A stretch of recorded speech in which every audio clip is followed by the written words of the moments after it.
Welcome back to the channel, guys. Today we're looking at the Fiido T2 Cargo bike.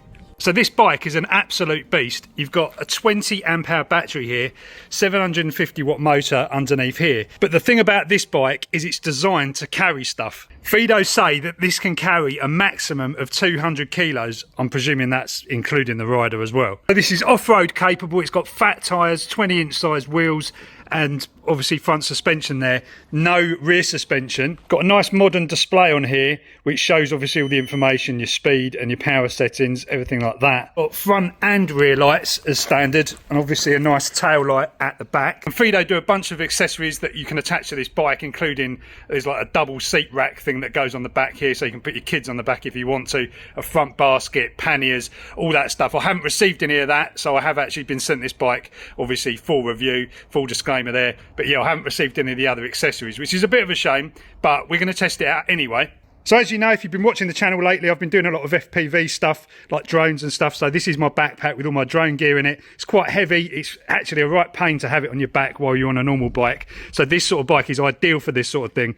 I've got a chair here as well, like a little portable camping chair and bottle of water and stuff like that. So what I'm going to do is just attach all this to the bike, and then we're going to go for a bit of an adventure. As I say, I haven't got any of the proper attachments like the pannier bags and all that sort of stuff, so I'm just using these little bungee straps, and these have actually been working out pretty well.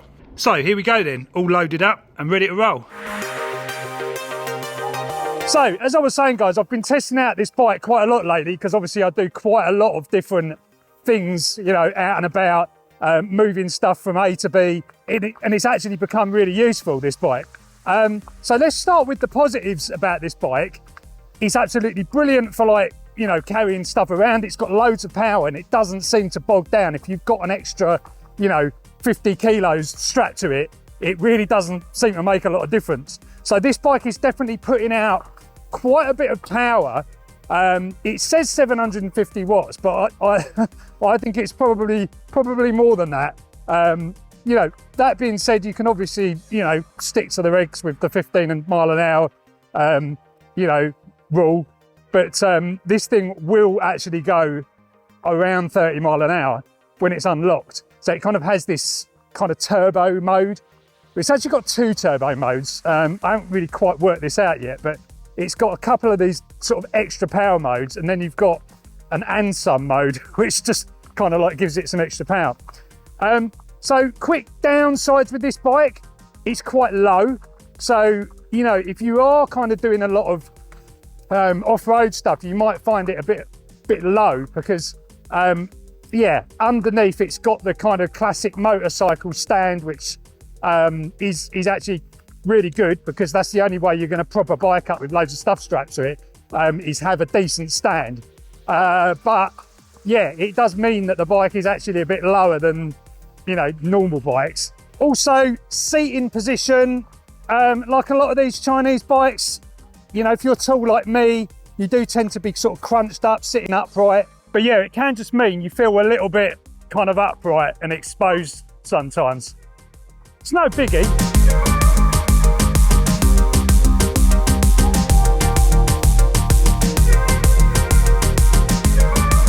As I say, this bike does go pretty quick.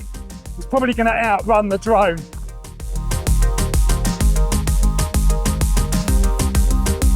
Yep.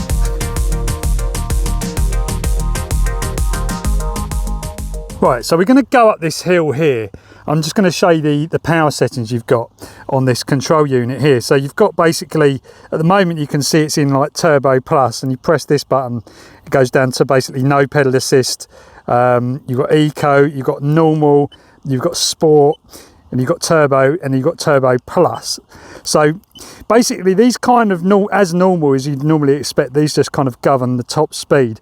I don't seem to do anything, you know, to the torque or anything like that, but I'm generally just leaving it in Turbo Plus. This bike does have a throttle. We are off-road in a private place. So yeah, we're going to just climb up this hill, and I'm going to show you that this bike just literally doesn't, it's not bothered by the hills at all. Okay, so using the throttle to just pull away, because that's, you know, it's quite a lump of a kind of bike with all the gear on it to actually, you know, just get moving. So I'm in eco mode now, which is a bit too slow. I'm putting in normal mode now, just lightly pedaling, and it's just climbing out this hill absolutely fine. Now I could increase the speed. I don't want to outrun my little drone that's following me at the moment, but this bike has absolutely no trouble getting up any hill you can think of, really. In fact, that turbo really does feel like really talky. Well, I've actually slowed down now, just put it back into sport mode. So it's probably a good balance, just a nice climb up the hill, keeping a decent speed. So it's got bags and bags of torque, guys, this bike. You're never gonna have a problem getting up. I mean, unless you went up a serious incline, you would not have a problem.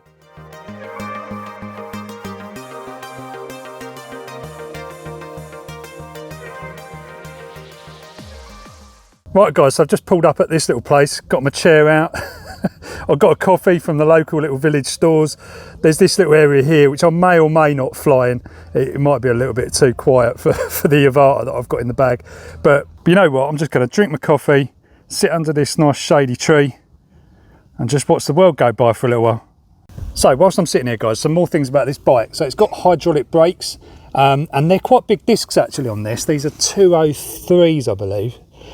So obviously it's got the stopping power to go with the, you know, the capability of riding with the extra weight and everything else. This saddle basically kind of pops up as well, like that, so that you can actually get the battery out. Obviously when the bag's not there, the battery just will slide out, so that makes it quite easy. That's a quite nice touch. Can make it a little bit wobbly with those sort of saddles, but it's kind of fine. The one-piece wheels are quite nice because it means you haven't got spokes to worry about. Like, it, you know, spokes can get loose and get them kind of warp the wheel, you know, if you're doing a lot of kind of heavy riding and stuff. So that's a sensible decision to go with those kind of wheels for this bike. Obviously, because it's a bit longer as well, you've got this kind of chain tensioning system there, which, you know, it's quite a long chain, that. So that obviously gets around that problem. And you've got a 7-speed derailleur on the back. The fenders are really good as well. I've not got wet at all riding this in the water, which I have done as well. You can see, like, it's got some dirt and stuff on here. So I've tested this bike. It's probably done, I don't know, I've probably done about 100 miles on this bike so far. Actually, not quite, 88 kilometers. I've yet to figure out how to swap this to miles per hour, but I'm sure it's possible. This is the stand I was talking about. Very, very substantial. It raises the back wheel off the ground. So basically this is supporting the entire weight of everything on the bike, and it does a pretty good job actually. So that's sort of it really, guys. You get a 3-amp charger in the box with this, so that's good because obviously it's a 20-amp-hour battery, so you know you're looking at 6 hours with the 3-amp charger. You know, you won't always completely deplete the battery down to nothing, so it won't always take 6 hours, but yeah, a slightly faster charger is good. I've actually put, at one point I actually put a power bank on the back of here, like a big 1.5 kilowatt hour power bank on the back of here, so that you can actually charge it out when you're out and about, and that will give you obviously even more range. They say it's about, what, 100 kilometers range or something like that with this. It's really going to depend on your kind of terrain and how much you pedal as well, but I would say that it's probably possible, depending on terrain and weight, what you've got on there, and if you do actually put some work in yourself. If you don't put work in, you're probably going to get maybe like 40-50 miles, I'd say, something like that. It could be less. Anyway guys, hope you enjoyed this one. I'm sure you'll see this bike in more videos of mine going forward, because I'm using it quite a lot at the moment. So that's it from me. Catch you next time.